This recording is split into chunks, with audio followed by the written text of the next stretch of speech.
Representative Garcia, good to see you. Thanks for joining. Happy to be here.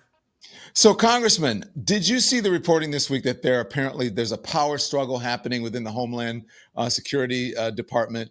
Tom Homan is apparently beefing with Kristi Noem. Homan wants to prioritize the deportations of violent criminals. Kristi Noem and I think Corey Lewandowski, according to the reporting, that they want to target everyone, even if they're anyone who is undocumented. What do you say to that? What's going on?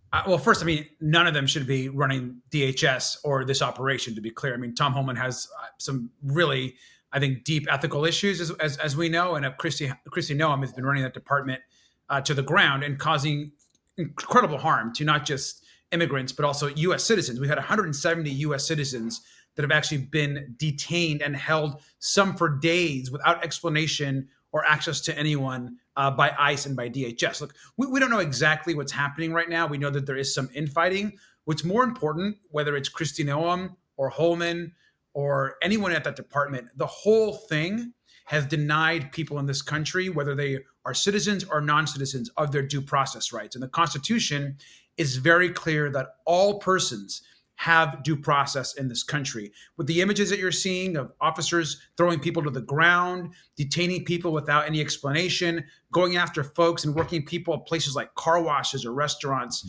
is crazy. And I've been saying to a few friends, I know a couple people that voted for Trump that I would still talk to, and they've been saying to me in the last few days, this is not what I voted for.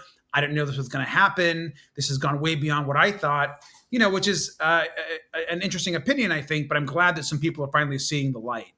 I agree with you. Look, we'll take, I said, anyone who comes to the right side of the bright side, I'll take them. But is it what you voted for? Yes. Maybe it's just gone, as you said in your last answer, maybe it's just gone further than they thought it was going to go. But to most of us, that was not a surprise, Representative.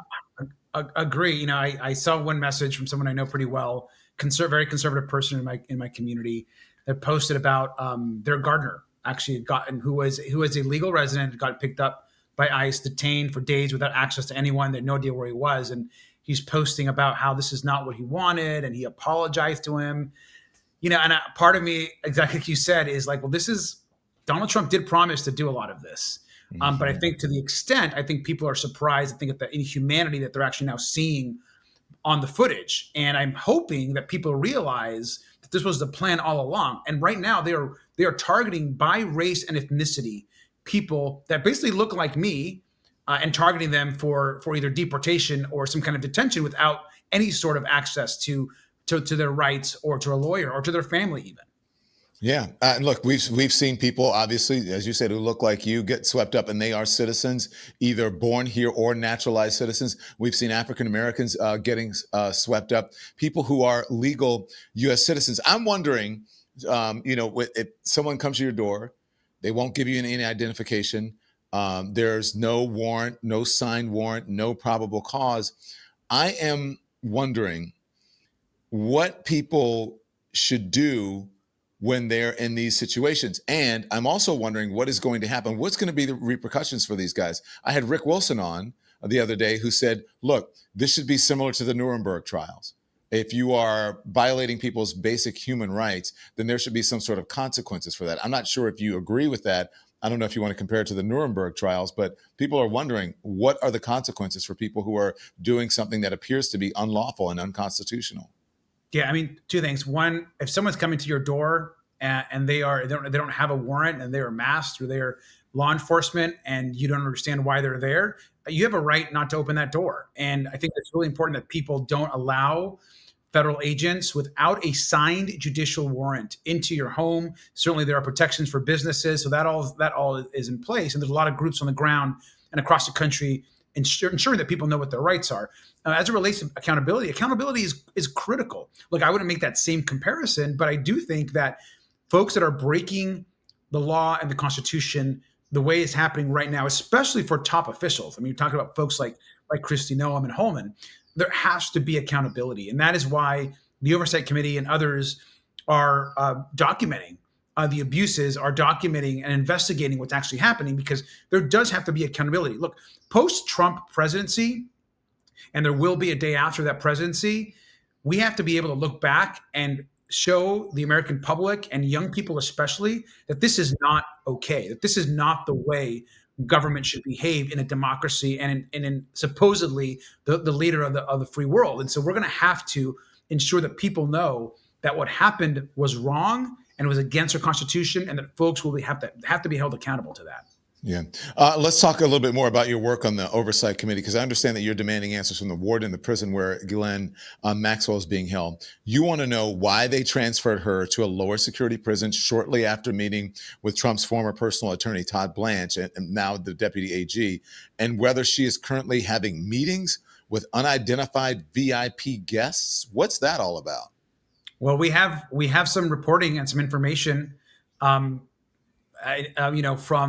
folks that she has apparently been meeting with certain people that we have no answers who these people are or how often it's happened, but apparently it is some high level individuals that have met with her. This is post Todd Blanche moving her and interviewing her to the facility she's in now, which we know she went from essentially more of a secure place to a location where she has much more freedom of movement and access to individuals. And so this is very concerning. Who is meeting with her? Why is she getting special treatment? This is someone that is a convicted sexual trafficker of children and women. This has never happened before. This kind of movement. There was not a recommendation by anyone to move her. This was a direction given by the Department of Justice. And so who made that decision and why? I mean, look, it's pretty clear. Clearly, there's a massive White House cover-up going on. We know that Pam Bondi and Donald Trump and folks at the highest levels are engaged in this. Todd Blanche worked for Donald Trump as his personal lawyer. And he's the person right now that's communicating with Ghislaine Maxwell. I mean, we can assume why. He wants to ensure that whatever she says when she is in front of oversight or whenever she continues to tell her story aligns with whatever it is that Donald Trump wants. And so this investigation, we are getting new information every day. I expect that in the week and weeks ahead, there will be more information. Some of it, I think, very interesting that will come out about where things are at. And I think the lies that Donald Trump and his team have told on this case. So we've got to continue to pursue it. Yeah, I mean, look, I guess you can just only sort of speculate as to why she was moved when she is one of the, associated with one of the most prolific sex traffickers or human traffickers in modern history. Why was she moved to this basically low security Club Med type prison? It is suspicious. I mean, yeah, there's no other way to put it. There's no other way to put it. No, that's very, I mean, it's very suspicious. I mean, there's no reason to move her, and for her to get the decision to move from Federal Bureau of Prisons, from DOJ, we have a lot of questions. We're investigating, and I hope that Republicans realize, and all the folks that are in power in the executive side realize that they're not going to be in power forever. We will get to the truth. We will have answers. We will have subpoena power, and so folks can choose to delay, to break the law, but there will be accountability. I want to talk to you about the government shutdown, if we will, because I mean, look, it's looming. I think people lose their SNAP benefits on Saturday, correct? They're not going to get them. Yeah, I mean, look, I think it depends on the program, but over the course of the next few days and week, there's folks across this country they're going to lose their food access and SNAP benefits. Are Republicans really going to let families go hungry? And isn't there like I heard that there was a special fund, correct me if I'm wrong, in case of these situations, like for emergency situations, where they can actually give people these benefits and pay it through this sort of emergency bucket that they have. Is that wrong? That's correct. I mean, two things. One is Republicans clearly could care less about people that are hungry or healthcare costs that are going up. They were the party of lowering costs. All costs have gone up. Groceries, rent, healthcare is about to skyrocket because they're more interested in tax breaks for billionaires. And as it relates to food assistance, Congress has dedicated funds in case of emergencies like this one to get these benefits out the door. Now, this has actually been in front of a judge, and it's looking like here, kind of breaking here just today, it's looking like the judge may be leaning in that direction and at least making it clear that the reason why this kind of fund is in place is to actually take care of this very program. So I'm very hopeful that the courts will move this money so that folks can actually get fed and get their needs fulfilled that they require for their families.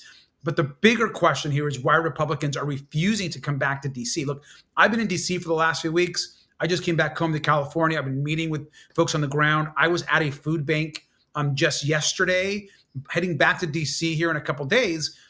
And we're wondering, why are Republicans continuing their month-long vacation? Like, let's get back to work. Yeah. Representative Garcia, you're right. Get back to work so that America can get back to paying its bills and keeping its family healthy and secure and safe. Thank you so much for joining us. We really appreciate it. Thank you, Don. Thanks everyone for watching. Your support means the world to us. So make sure you hit the like button and you subscribe to our channel to make sure that you never ever miss a video. We're live every day, 10 a.m. Eastern time. We drop even more content at 2 p.m. Eastern and 5 p.m. Eastern. And if you want more Don Lemon Show content, we'd love for you to become a member of the Lemon community, where you will receive access to special community posts. You'll get exclusive content and members-only live shows. So head over to our channel page or click the join button on this video. Again, thank you for watching. We appreciate your love and your support, and we will see you next time.